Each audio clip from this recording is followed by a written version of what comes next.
Ya viene. Ministerio Jesucristo, Rey y Señor, con el licenciado José Arroyo.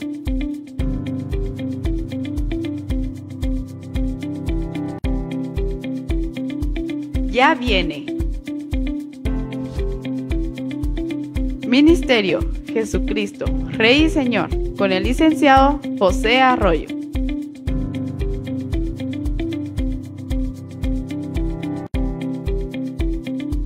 Ya viene. Ministerio Jesucristo, Rey y Señor, con el licenciado José Arroyo.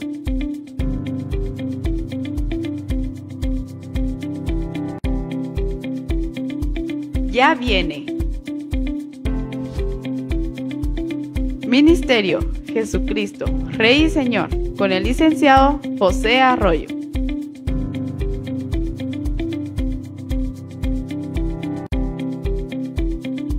Ya viene. Ministerio Jesucristo, Rey y Señor, con el licenciado José Arroyo.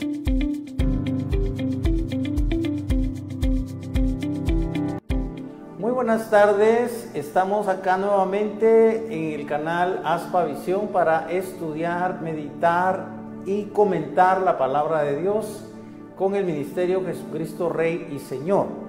Recuerden que hemos estado estudiando a los profetas hebreos, ya terminamos con la serie que le dedicamos al profeta Josué, porque el hecho de que Dios le hablara y le indicara cómo debían hacerse las cosas y que él a su vez transmitiera esas instrucciones al pueblo de Israel, lo convierte en un profeta. Recuerden que una de las acepciones de profeta es que es sencillamente un mensajero de la palabra de Dios, es decir, es un mensajero que lleva específicamente palabras, pero son palabras específicas que Dios le da, ya sea se las da a una persona o se las da al pueblo, como pasó con Moisés. Vimos que Moisés generalmente habló a los ancianos, por ejemplo, cuando comenzó el éxodo, cuando él al fin aceptó, ¿verdad?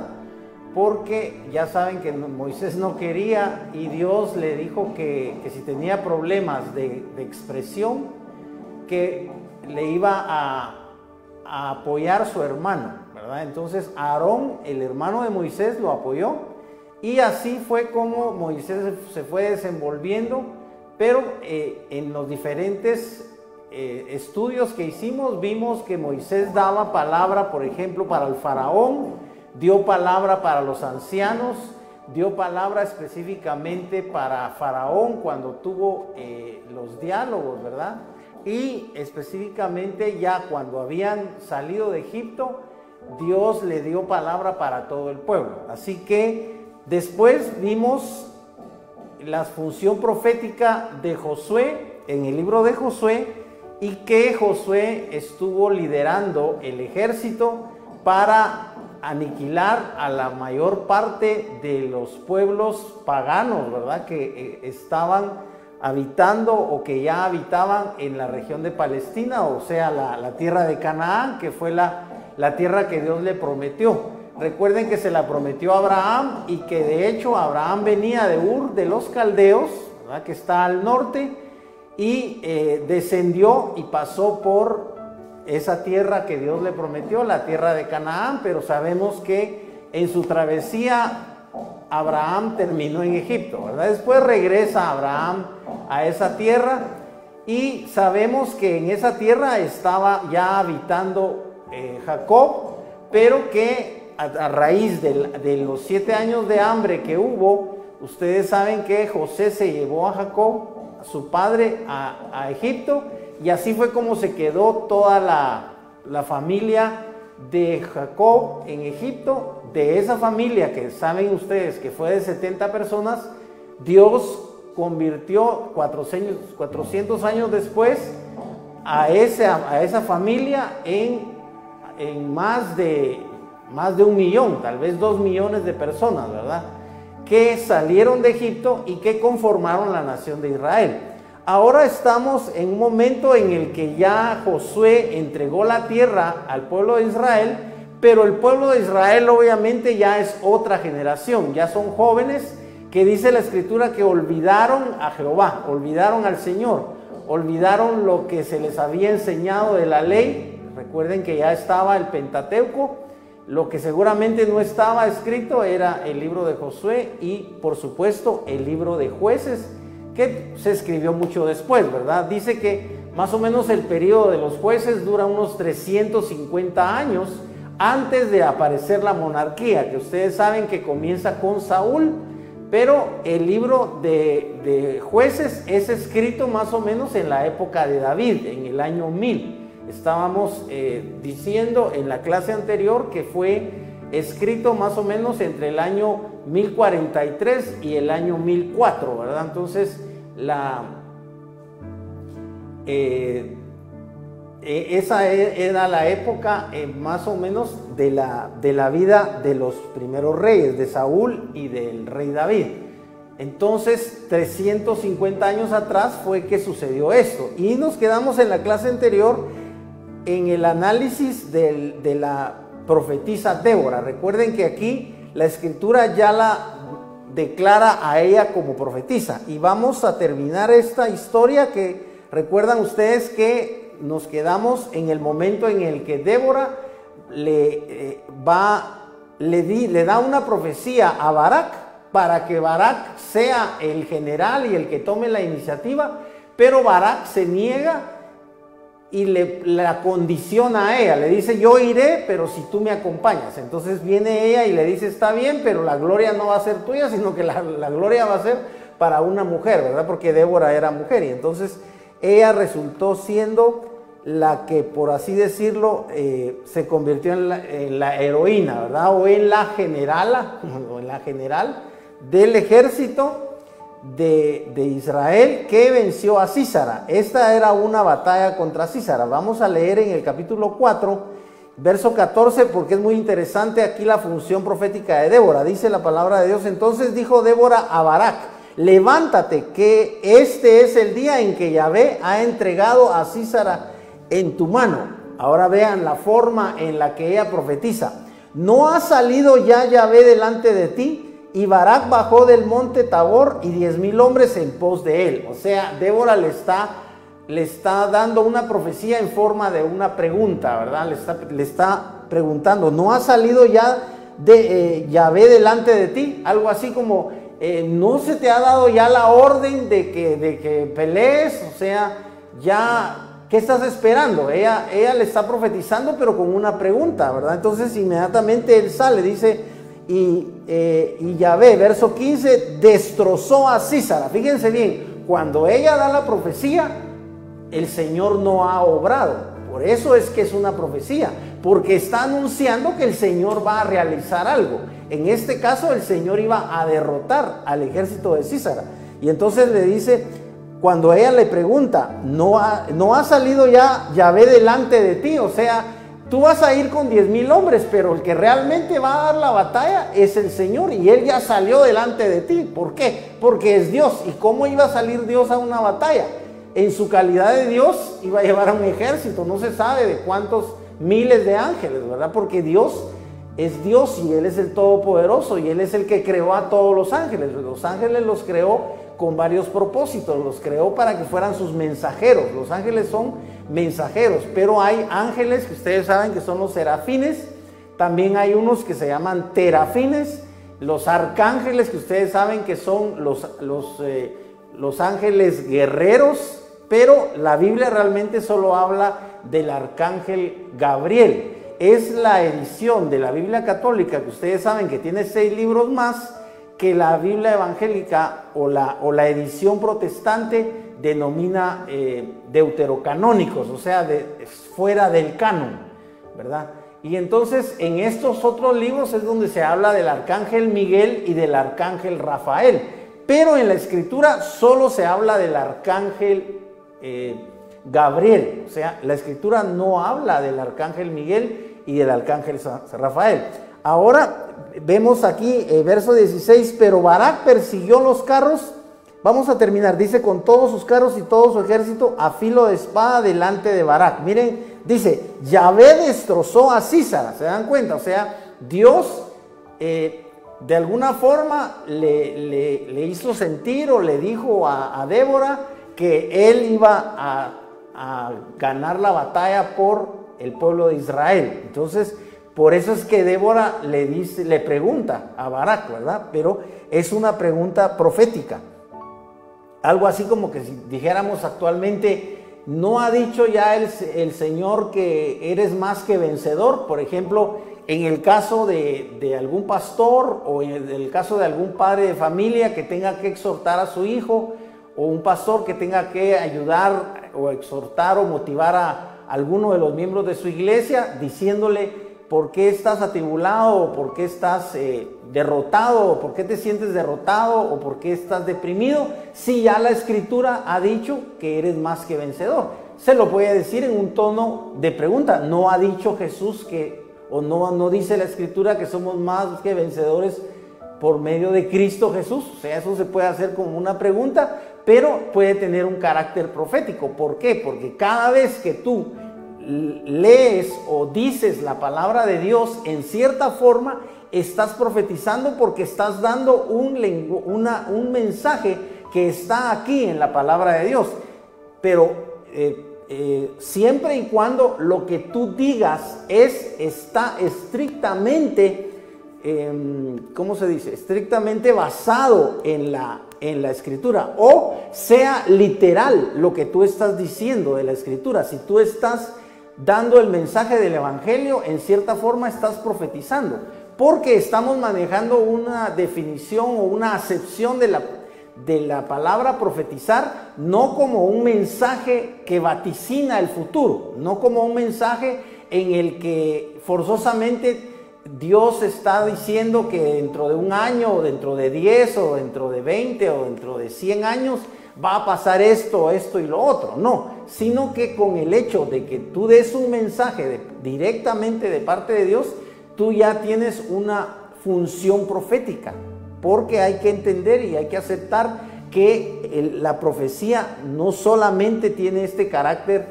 de como les digo, de vaticinio, ¿verdad? De que se habla acerca de cosas futuras que obviamente no han ocurrido, ¿verdad? Como pasó con Jonás, que él dijo, de aquí a un mes Nínive será destruida. Entonces había que esperar el mes para ver que Nínive fuera destruida.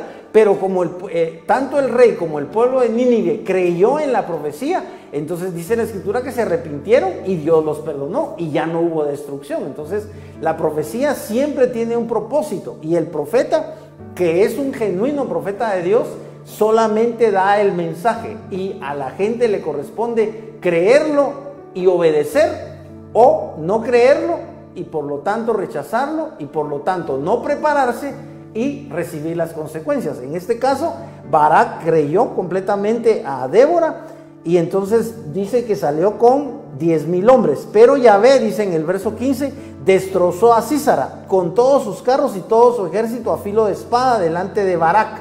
Miren bien, a filo de espada delante de Barak. ¿Por qué? Porque Yahvé iba adelante. Y Sísara, bajándose del carro, huyó a pie. ¿Se dan cuenta? O sea, no dice aquí en este versículo 15 que fue el ejército de Israel liderado por Barak, sino está diciendo que fue un ejército de Yahvé, del Señor, que destrozó los carros, todos los carros de Sísara, y a todo el ejército a filo de espada. O sea, el Señor, por así decirlo, Él personalmente puede destruir lo que Él desee, ¿verdad? Él podría destruir la tierra si Él quisiera, pero Dios no es un Dios destructor. Recuerden que Dios es creador. Desde el principio la Biblia comienza con, y dijo Dios, sea la luz. Entonces lo primero que hace Dios es crear. Dios no hace destrucción. Por supuesto, Dios da juicios. Lo que pasó con el diluvio universal, ¿verdad? Fue un juicio porque la maldad era mucha, y Él decidió destruir a toda la humanidad, excepto a Noé, su esposa y sus hijos y sus nueras, ¿verdad?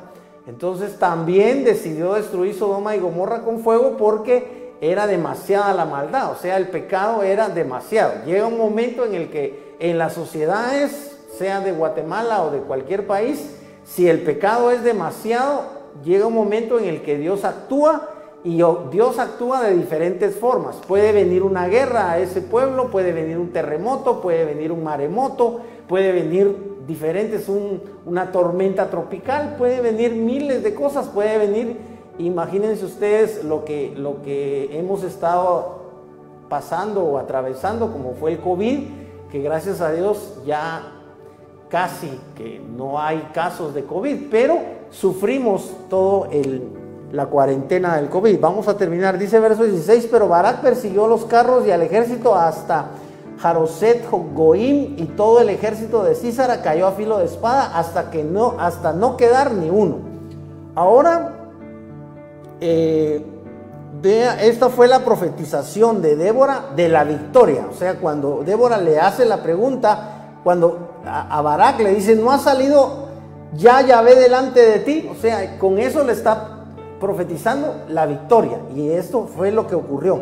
Ahora vamos a adelantarnos al capítulo 6 y verso 2, del verso 2 al verso 6, para leer algo más de la profecía de la situación grave por culpa de los madianitas. Ahora ya prácticamente terminamos el capítulo dedicado a Débora y entramos a Gedeón, porque aquí aparece la historia de Gedeón. Entonces está en el verso 2, del verso 2 al 6 leemos en el capítulo 6 del libro de Jueces: y la mano de Madián prevaleció contra Israel, y por causa de Madián los hijos de Israel prepararon las guaridas y cuevas que están en los montes y los lugares fortificados. Es interesante que recuerden ustedes que a través de Débora y Barak, Dios les dio la victoria y ellos tuvieron varios años de paz. Pero recuerden que siempre después de esos años de paz, resulta que el pueblo era infiel otra vez, y por eso es que sucedían estos juicios, ¿verdad? Entonces, en este caso, ya derrotaron a Sísara y ahora tienen problema con los madianitas. Dice el verso 1, pero los hijos de Israel volvieron a hacer lo malo ante los ojos de Yahvé, y Yahvé los entregó en las manos de los madianitas por 7 años. ¿Se dan cuenta? O sea, habían estado sufriendo 7 años porque los madianitas los estaban hostigando, les robaban. Y aquí vamos a leer qué es lo que hacían los madianitas. Verso 3, porque sucedía que cuando los de Israel acababan de sembrar, los madianitas venían con los amalecitas y con los hijos del oriente, y subían contra ellos y acampaban frente a ellos y destruían el producto de la tierra hasta llegar a Gaza, y no dejaban sustento alguno en Israel, ni cordero, ni buey, ni asno. ¿Se fijan? O sea, los israelitas estaban sufriendo realmente mucho, porque si se dan cuenta, dice aquí que los madianitas venían también con los amalecitas y les hacían todo esto. Verso 5, porque subían con los ganados y sus tiendas, entrando como langostas en multitud, pues tanto ellos como sus camellos eran innumerables. Miren cómo era en esa época, ellos llevaban camellos y entraban en la tierra para devastarla. Verso 6, así Israel empobrecía en gran manera a causa de Madián. Entonces los hijos de Israel clamaron a Yahvé. ¿Se dan cuenta? Por supuesto, los hijos de Israel son hijos de Dios, ¿verdad? O lo eran, al menos en esa época, porque ya sabemos que a raíz de que ellos rechazan a Cristo, las cosas cambian para el pueblo de Israel. Después ya saben ustedes que el apóstol Pablo dice que incluso no es israelita el que se hace la circuncisión, ni tampoco el que guarda la ley, sino que es israelita el que lo es en el corazón, y que la circuncisión que vale es la del corazón.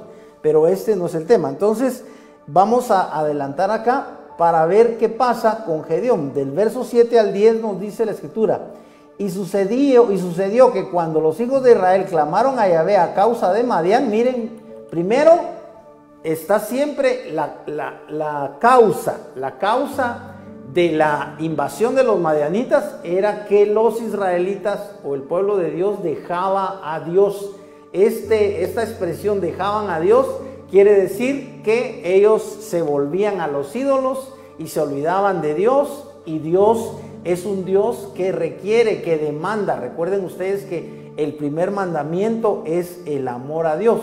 Cuando lo resume Cristo, lo resume como amarás al Señor tu Dios con toda tu mente, con todo tu corazón, con todas tus fuerzas, y a tu prójimo como a ti mismo. Pero Jesús pone en primer lugar el amor a Dios. Y en el Decálogo, ustedes recuerdan que dice la Escritura que el primer mandamiento es no tener dioses ajenos delante de Dios, porque Dios es un Dios celoso. Y dice, no te harás imagen de lo que está en el cielo, ni de lo que está en la tierra, ni debajo de la tierra, y no las honrarás. Aparte es, por supuesto, cuando alguien le hace un cuadro a una persona, porque obviamente los pintores tienen la habilidad de hacer retratos.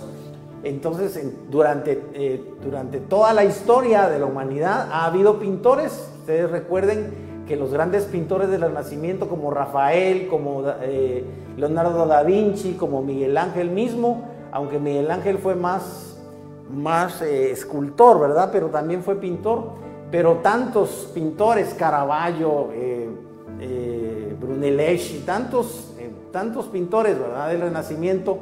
Y ustedes deben recordar que ellos tenían el talento de poder retratar, de poder hacer retratos, y obviamente estos retratos eran de personas, independientemente de que, por supuesto, también eran empleados, porque eran contratados por la Iglesia Católica. Ustedes saben que en el Renacimiento todavía la Iglesia Católica imperaba, ¿verdad? Aunque en el Renacimiento, digamos, es más o menos al final del Renacimiento donde se da la reforma, ¿verdad? Aunque después se da la contrarreforma. Pero el punto es que el hacer el cuadro de una persona no significa precisamente que se hace con el propósito de honrarla o de venerarla, como pasa con las imágenes religiosas, ¿verdad?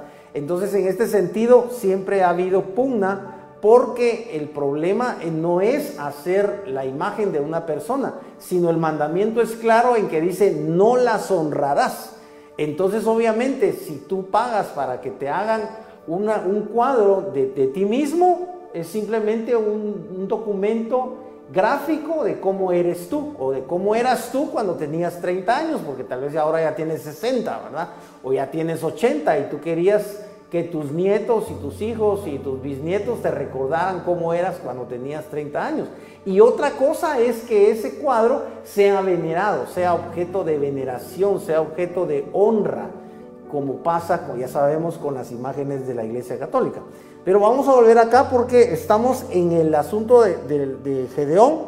Dice en el verso 10, bueno, estamos desde el 7, y sucedió que cuando los hijos de Israel clamaron a Yahvé a causa de Madián, Yahvé envió entonces a un varón profeta. Fíjense bien, Dios comienza aquí su acción con un profeta, a los hijos de Israel, el cual les dijo, así dice Yahvé, Dios de Israel. Miren qué interesante que aquí hay una manifestación de un profeta, de un hombre de carne y hueso, pero que es profeta, y les da este mensaje: yo os hice subir de Egipto y os saqué de casa de esclavitud y os salvé de la mano de los egipcios y de la mano de todos vuestros opresores, a los cuales eché de delante de vosotros, y os di su tierra.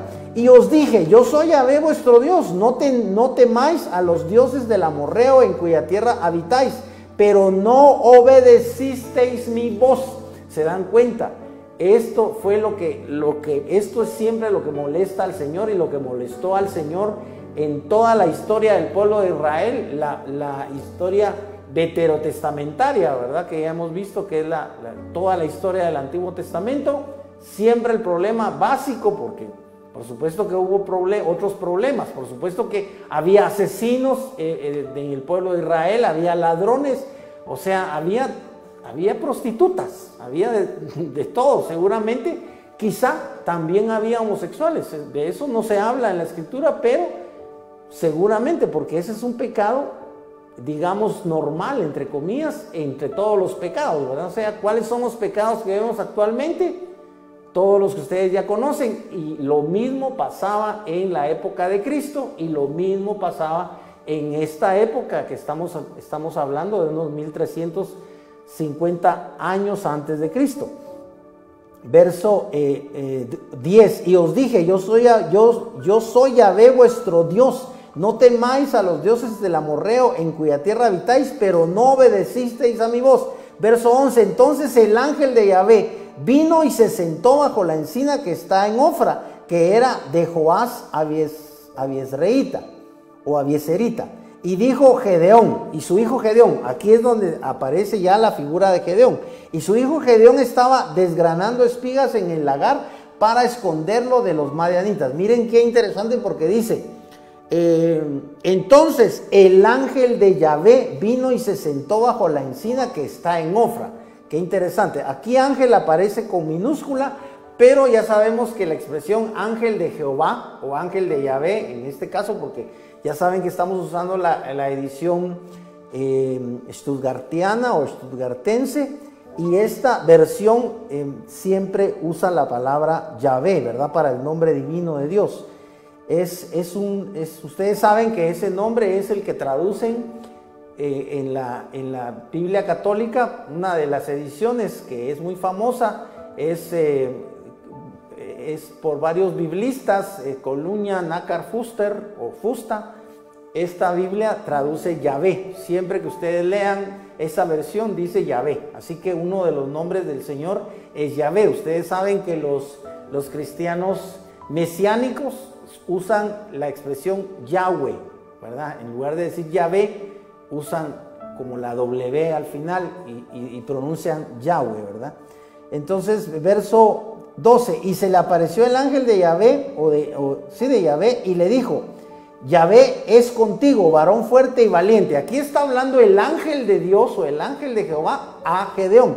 Verso 13, pero Gedeón contestó, Señor mío, si Yahvé está con nosotros, ¿cómo es que nos ha sobrevenido todo esto? ¿Y en dónde están todas sus maravillas que nuestros padres nos relataron, diciendo, Yahvé nos hizo subir de Egipto? Pero ahora Yahvé nos ha desechado y nos ha entregado en manos de Madián. Esta es la respuesta, digamos, normal de Gedeón. O sea, algo así como, no que eres hijo de Dios, pues, ¿por qué es que estás pasando hambre? No tenés trabajo, no tenés casa, estás posando en la casa de alguien, mira cómo estás hecho lata, y no que sos hijo de Dios. Entonces algo así le está contestando Gedeón. ¿Y dónde están? ¿Dónde están esas maravillas? ¿Dónde está ese Dios que nos sacó de Egipto? Si mira lo que nos pasa, pero ahora Yahvé nos ha desechado y nos ha entregado en manos de Madián. Verso 14, entonces Yahvé se volvió hacia él y le dijo, ve con tu fuerza y librarás a Israel de la palma de la mano de Madián. ¿Acaso no te envío yo? Miren qué importante acá la palabra que le da el ángel de Dios, que hemos visto que esta expresión ángel de Jehová se refiere muy probablemente a Cristo mismo, porque Cristo se manifiesta en el Antiguo Testamento. Cuando Dios se manifiesta visiblemente, se manifiesta, además de la forma que hemos visto, hemos estudiado, de la Shekinah divina, en que era forma de fuego y forma de nube, también Dios se manifiesta en forma de un hombre, en forma de un varón, porque dice el ángel. Y eso es importante porque el ángel en el castellano es claro el artículo masculino, no es la ángela. Porque ustedes saben que existen religiones en las que ya cambiaron completamente el concepto de que Dios es varón. Recuerden que uno de los títulos de Dios es varón de guerra. Dios es varón de guerra. Dios no es mujer. Pero hay religiones que quieren trastocar, que quieren cambiar ese hecho, y es un hecho bíblico. Dios no es mujer. Dios creó a la mujer, y la mujer es muy importante en la creación, porque la mujer es la madre de todos. Todos hemos tenido madre, y Eva fue la primera madre. Recuerden que tuvo a Caín y Abel, y después, como Caín mató a Abel, hubo más hijos de Adán y Eva. Pero el punto es que Dios es masculino. Aquí claramente nos dice el ángel de Jehová. Pues yo creo que ustedes sabían que en la teología, entre comillas, de la Iglesia Católica, aparecen ángeles y aparecen ángelas. Y no solo en la teología católica, parece que también, no estoy seguro, pero parece que entre en la teología de los testigos de Jehová, parece ser, incluso la de los mormones, creo, que también ellos dibujan o ponen imágenes de ángelas, o sea, de mujeres que son ángeles, pero se ve que son mujeres porque tienen busto. Eso es un signo de la sexualidad, ¿verdad? Eso es algo que Dios dejó. El busto en la mujer la identifica inmediatamente. Cualquier mujer aunque se vista de hombre, el busto la delata, ¿verdad? Pero esto es una característica muy importante porque hay personas que no aceptan, incluso consideran el cristianismo como un cristianismo machista, entre comillas. ¿Por qué? Porque Dios es varón, Dios no es mujer. Entonces, aunque por supuesto Dios es espíritu, Dios no es hombre para mentir ni hijo de hombre. O sea, es complejo, pero tenemos claro que es el ángel de Jehová. Entonces está hablando el ángel del Señor, que es muy probable que sea Cristo mismo. Es una manifestación de Cristo en el Antiguo Testamento, o sea, Cristo interviniendo con Gedeón. Es algo divino y algo maravilloso. Dice, pero Yahvé le dijo, porque yo, dice, verso 15, y él le dijo: ah, Señor mío, ¿con qué libraré a Israel? He aquí que mi clan o mi familia es la más pobre de Manasés, y yo el menor en la casa de mi padre. Verso 16, pero Yahvé le dijo: porque yo estaré contigo, derrotarás a Madián como un solo hombre. Y él le respondió: te ruego que si he hallado gracia ante tus ojos, dame señal de que eres tú mismo quien hablas conmigo.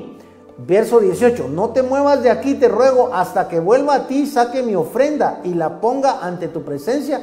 Y él dijo: yo me quedaré hasta que vuelvas. Esto es muy importante porque Gedeón se da cuenta que no está hablando con otro hombre común y corriente, no está hablando con un simple general de un ejército X de la tierra, sino que está hablando con un personaje divino, porque le ofrece una ofrenda. Y esto es muy importante porque los ángeles de Dios no aceptan ningún tipo de alabanza. Los ángeles no aceptan este tipo de cosas. Si tú tuvieras la oportunidad de ver algún ángel y tú te postras delante del ángel, el ángel te va a decir: no lo hagas, no te postres, porque los ángeles son los primeros que saben que la alabanza y la adoración solo se debe a nuestro Dios. Él dice que no comparte su gloria con nadie. Estas son características de las personas que realmente, me voy a incluir, conocemos a Dios. Cuando tú conoces a Dios, sabes qué cosas Dios acepta y qué cosas Dios rechaza. Tú sabes, tú tienes claro. Si tú eres de Dios realmente, tú tienes claro qué cosas Dios no aprueba. Y una de ellas es la idolatría. Tú sabes, cualquier forma de idolatría, sea a personas o sea a personajes que ya no están, ¿verdad? Como los santos y como todo eso, o a entes que puede ser, que pueda haber. Vamos a adelantar, dice... verso 18, no te muevas de aquí, te ruego, hasta que vuelva a ti, saque mi ofrenda y la ponga ante tu presencia. Y él le dijo: yo me quedaré hasta que vuelvas. Le está hablando Dios. Entonces Gedeón entró y preparó un cabrito y un efa de harina de panes sin levadura. Luego puso la carne en una canasta y el caldo. Miren todo lo que ya sabía Gedeón que había que hacer. En una canasta y el caldo... caldo en una olla, y lo sacó y se la ofreció bajo la encina, o sea, se la llevan. Miren todo el tiempo que, por eso le dijo: te ruego que esperes, porque preparar un cabrito no era cosa de minutos, ¿verdad? No sé cuánto se tardó. Y el ángel de Dios le dijo: toma la carne y el pan ácimo, o sea, y ponlo sobre la peña y vierte el caldo sobre ellos. Y él lo hizo así. Entonces el ángel de Yahvé extendió el cayado que tenía en su mano, y la punta tocó la carne y el pan ácimo, y subió el fuego de la peña que consumió la carne y el ácimo, y el ángel de Yahvé desapareció de su vista. ¿Se dan cuenta? O sea, esto por supuesto que lo escribió, no sé si lo escribió Gedeón, pero es algo que Gedeón narró, porque esto le sucedió a Gedeón. Entonces el escritor de este libro tuvo que tener esa historia de Gedeón mismo, porque aquí se le aparece el ángel a Gedeón. O sea que este libro es un libro que tuvo testigos directos, ¿verdad? Vamos a adelantar acá, verso 11 al 21, dice: Ya llegamos aquí, 21. Ahora Dios empieza a hablar a Gedeón y le da instrucciones del 23, vamos a ver, permítanme, el 23 y el 25. Dice, pero Yahvé le dijo, paz sea contigo, no temas, no morirás. Porque en el verso 2 dice, viendo Gedeón que era el ángel de Yahvé, dijo, ay de mí, Adonai. Adonai, recuerden que es uno de los nombres de Dios que los hebreos usan. Adonai es como el Shaddai, ¿verdad? Adonai es el Señor, es el dueño, el patrón. El Shaddai también significa eso. Dice, Adonai Yahvé, porque he visto al ángel de Yahvé cara a cara. Miren que ya tenía Gedeón un concepto claro de que no debían o no podían ver al ángel de Dios, a Dios cara a cara. Pero como esta es una cristofanía o una teofanía, es una manifestación de Dios que el hombre sí puede ver, en este caso Gedeón, porque Dios se manifiesta de esa forma precisamente para que lo vean, ¿verdad?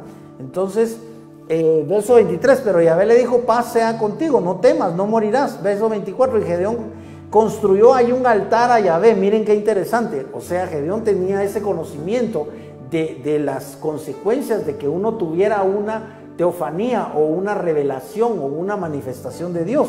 Dice, y Gedeón construyó ahí un altar a Yahvé y lo llamó Yahvé Shalom, o sea, el Dios de paz. Yahvé o Jehová, el Dios de paz, porque dice que el Señor le dijo, la paz sea contigo, el cual permanece hasta el día de hoy en Ofra de los abiezeritas.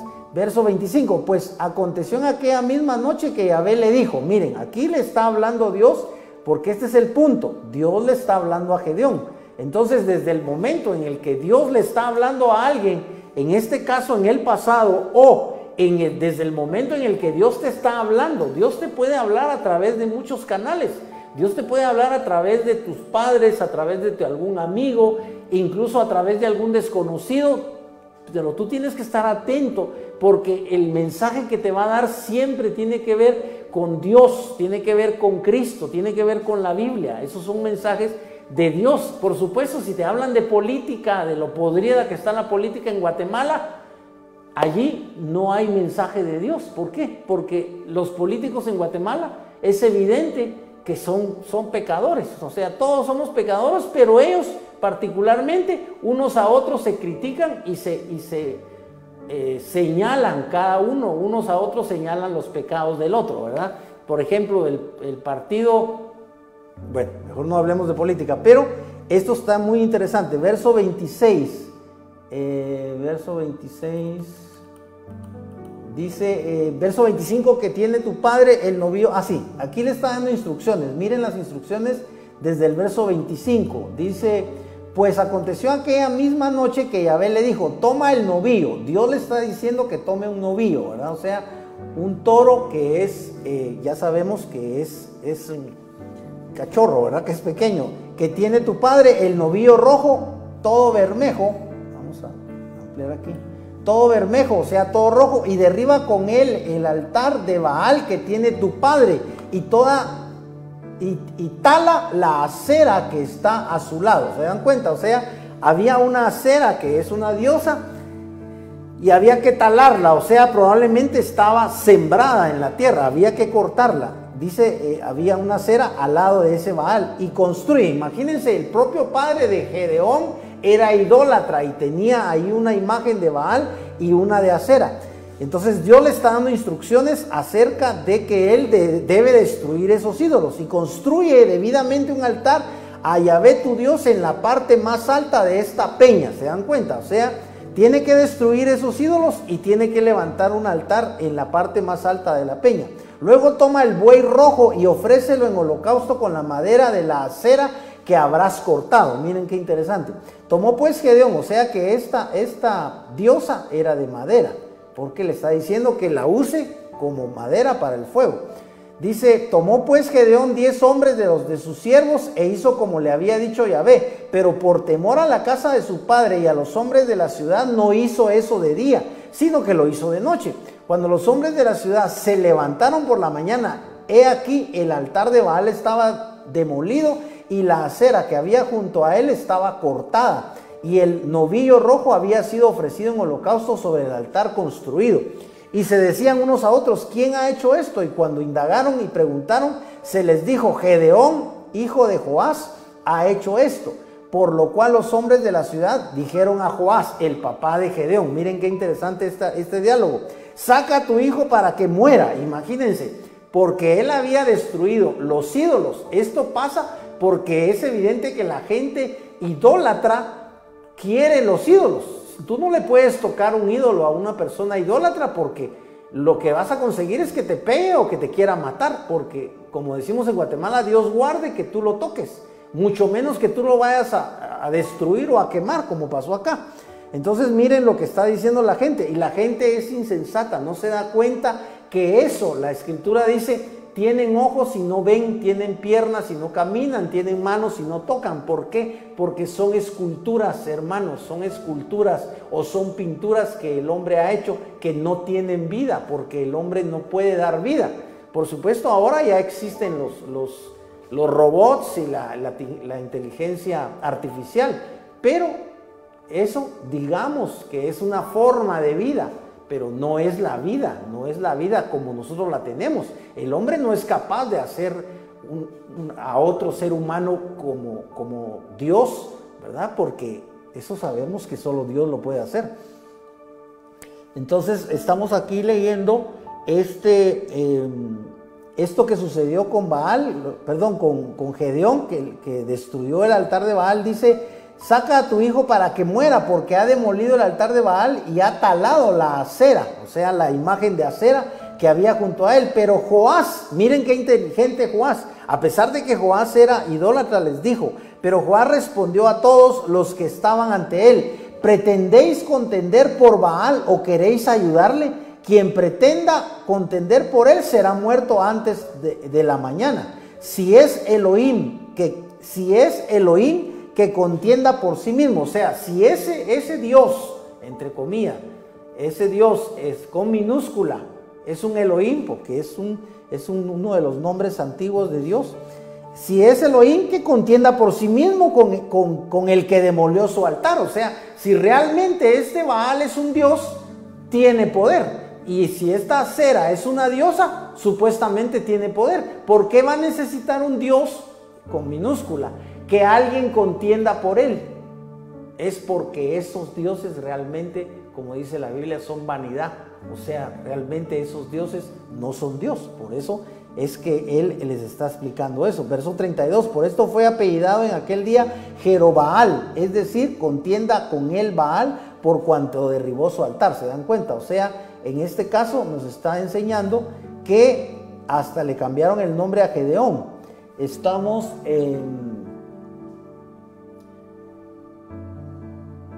y ya pasamos el verso 31, ahora vamos al verso 36. Viene el verso 34, que es muy importante. Vean lo que dice. Verso 34. Entonces el espíritu de Yahvé revistió a Gedeón. En la Reina Valera dice, el espíritu de Dios vino sobre Gedeón. O sea, este es el momento en el que Dios unge a Gedeón. Eso es muy importante. Aquí utiliza la expresión revistió, porque recuerden ustedes que la unción es que cae el aceite sobre la persona que es ungida, y en cierta forma esto forma una especie de vestido, por así decirlo, de aceite, ¿verdad? O sea, es cubierto todo de aceite. Por eso es que aquí dice que fue revestido. Dice, entonces el espíritu de Yahvé revistió a Gedeón, el cual resonó el shofar y se juntaron los abiezeritas en pos de él. Igualmente envió mensajeros por todo Manasés y ellos también se reunieron con él. Asimismo envió mensajeros por Aser, Zabulón y Neftalí, los cuales también subieron a su encuentro. ¿Se dan cuenta? Aquí está preparándose Gedeón para la guerra con los de Madián. ¿Por qué? Porque estos hechos son la antesala a la guerra. Dios le está diciendo que él va a ganar esta guerra. Dijo entonces Gedeón a Elohim: si has de librar por mi mano a Israel conforme has dicho, he aquí que voy a poner este vellón de lana en el granero. Esta es la primera señal, por así decirlo, que Gedeón le pide a Dios como confirmación de que realmente está con él. Y es que él va a poner un vellón, que es algo así como algo esponjoso, algo que es de esponja, es una tela absorbente, ¿verdad? Dice, he aquí que voy a poner este vellón de lana, es un montón de lana en el granero. Si cae el rocío sobre el vellón, mientras todo el suelo queda seco, entonces sabré que librarás por mi mano a Israel, conforme has dicho. Y sucedió así, pues cuando se levantó de madrugada, exprimió el vellón y sacó de él rocío hasta llenar un tazón de agua. Verso 39, miren, ya le había dado Dios una señal. De aquí es de donde viene que podemos pedirle a Dios alguna señal. Tú le puedes pedir a Dios alguna señal en relación, por ejemplo, a que tienes que tomar la decisión, tú que eres mujer, de si aceptas o no a un muchacho determinado por novio, porque tú ya sabes que lo que le interesa a él es lo que tú ya sabes que le interesa, ¿verdad? Entonces, tú puedes pedirle a Dios una señal para saber si es la voluntad de Dios que lo aceptes o no, para que tú, en lugar de aceptarlo, lo rechaces si no fuera la voluntad de Dios. Es solo un ejemplo, ¿verdad? Dijo entonces Gedeón, Aja Elohim, no se encienda tu ira contra mí y hablaré solo una vez más. Ruégote que permitas probar solo esta vez con el vellón. Te ruego que quede seco el vellón en tanto que todo el suelo haya rocío. Verso 40. Y Elohim lo hizo así aquella noche y la sequedad estuvo solamente en el vellón, mientras que hubo rocío en toda la tierra. ¿Se dan cuenta? O sea, solo Dios, si tú dejas algo en el patio y ese día llueve o esa noche llueve, al día siguiente eso va a estar húmedo o va a estar mojado. Y en este caso, él le pidió a Dios que el vellón no estuviera mojado, solo el derredor. Y así fue. Entonces estas fueron dos señales que Gedeón pidió y le fueron concedidas. Dios reduce al ejército que va con Gedeón. Esto es interesante, ya vamos a terminar acá. En el capítulo 7 y verso 2 al 7, miren la estrategia que Dios le da. Estamos viendo acá que Gedeón está cumpliendo con varias funciones, porque Gedeón en primer lugar se encuentra con el ángel de Dios y cuando se da cuenta que se trata de un personaje divino, entonces le ofrece una ofrenda. Por eso es importante que tú entiendas que Dios sigue siendo el mismo y Él te pide que tú le ofrendes, solo que la ofrenda, desafortunadamente ya el concepto de ofrenda, no solo en Guatemala, sino en todo el mundo, en relación al cristianismo y directamente en relación a la iglesia cristiana evangélica, el concepto de ofrenda ya está ligado, aquí no la tengo, a la billetera o a la cartera, ya está ligado al dinero. Pero en ese tiempo recuerden ustedes que ya existía el dinero, pero la ofrenda no era dinero. Aquí estamos hablando de ofrendas diferentes. O sea, estamos en una época en la que la ofrenda no era como es actualmente. O sea, ahora ya se cambió el concepto de ofrenda. Pero ¿cuál es el concepto actual que debe reinar? El concepto genuino de ofrenda en nuestro siglo, acá en las iglesias de hoy en día. El concepto debe ser que la ofrenda sea la alabanza. Dice, fruto de labios que confiesan el nombre de Dios. Cuando tú confiesas el nombre de Dios, cuando tú confiesas las maravillas que Dios ha hecho, cuando tú dices, miren, yo era alcohólico, o yo era ladrón, o yo era, hay tantos pecados, ¿verdad? O yo era incluso asesino, y alguna mujer puede decir, yo era prostituta, o era ladrona, o era drogadicta, o era esposa de un marero, y yo también traficaba, y yo también asesiné. Tantos pecados, ¿verdad? Y ahora ya no, porque Cristo me rescató, me hizo nueva criatura, y esa persona comienza a testificar. Entonces esa es la alabanza. Cuando tú le das gracias a Dios, Señor, te doy gracias por este día, Señor, te doy gracias, aún porque estamos, tal vez ganas poco, ¿verdad? Y tienes poco que comer, pero tienes que comer. Entonces en esas limitaciones tú puedes darle gracias a Dios. Por supuesto, Dios conoce tu necesidad y tú puedes clamar a Dios en el nombre de Jesús y Él puede obrar un milagro. Si tú no tienes trabajo, Él te puede proveer de trabajo, pero también te puede proveer de comida, ¿verdad? Es un ejemplo también. Ahora vean acá lo que, con esto terminamos ya. porque casi se nos fue el tiempo. Estamos en el capítulo 7, verso 2. Y dijo Yahvé a Gedeón: el pueblo que tienes contigo es muy numeroso. Es que en el verso 1 dice: entonces Jerobaal, el cual es Gedeón, y todo el pueblo con él madrugaron y acamparon junto a la fuente de Jarod. Y el campamento de Madián estaba al norte de ellos, en el valle cercano al collado de Moré. Y dijo Yahvé a Gedeón, verso 2: el pueblo que tienes contigo es muy numeroso para que yo entregue a Madián en su mano, no sea que Israel se enaltezca contra mí y diga: mi mano me ha salvado. O sea, Dios ahí se está, como decimos en Guatemala, se está curando en salud, porque Dios no quiere que, porque el pueblo de que va con Gedeón es un ejército muy numeroso, no quiere que el crédito sea de ese ejército, porque el crédito es de Dios y solo Dios merece la gloria. En todo lo que tú hagas, dale siempre la gloria al Señor. En todo lo que tú alcances, en todos tus logros, si tú te gradúas o sales de tercero básico, o te gradúas de bachiller, o te gradúas de la universidad, dale gracias a Dios, porque Dios ha permitido que tus padres te apoyen económicamente para que tú estudies. O si tú mismo has trabajado y tú mismo has pagado tus estudios, dale gracias a Dios que Dios te ha dado ese trabajo, Dios te ha dado las fuerzas, Dios te ha dado la inteligencia para que tú, a pesar de que estás tan ocupado en el trabajo, tú puedas estudiar y puedas superarte. Esto es maravilloso.